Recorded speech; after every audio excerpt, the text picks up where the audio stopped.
Boys Benafi, Grand Rising, and great day to you wherever you are. Today's Freebie Friday is going to be a quick one.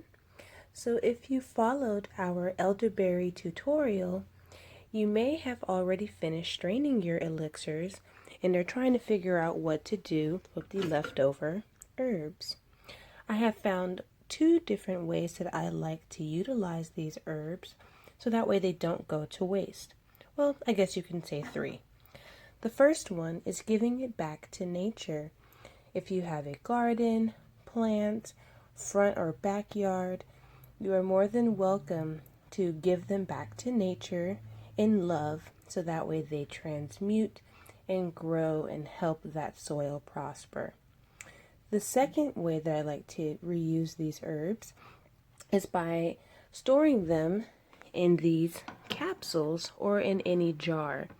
They stay airtight and sealed, and truthfully, I've had these ones for over a year and they are still fresh, not only because of the cloves acting as a preservative, but also because they're encapsulated with the agave, which is very similar to honey and does not spoil. The third way is by making tea out of it. So we have our spring water here, and I'll demonstrate.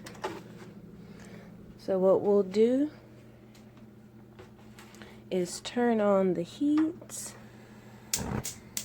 Bam! Get the heat going on medium.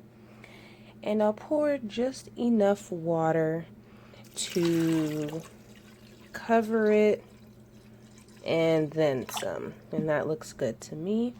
And then I'll have elderberry tea for either the day, and you can even store it, and you can also drink it hot or cold. And since it's already sweetened, it can be your new favorite sweet tea.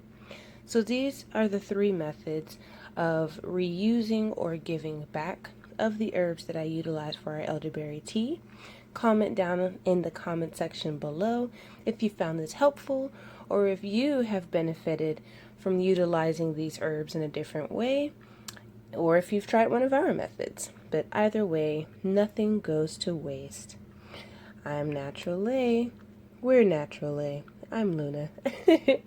Have a great day. Love you. Stay magical always.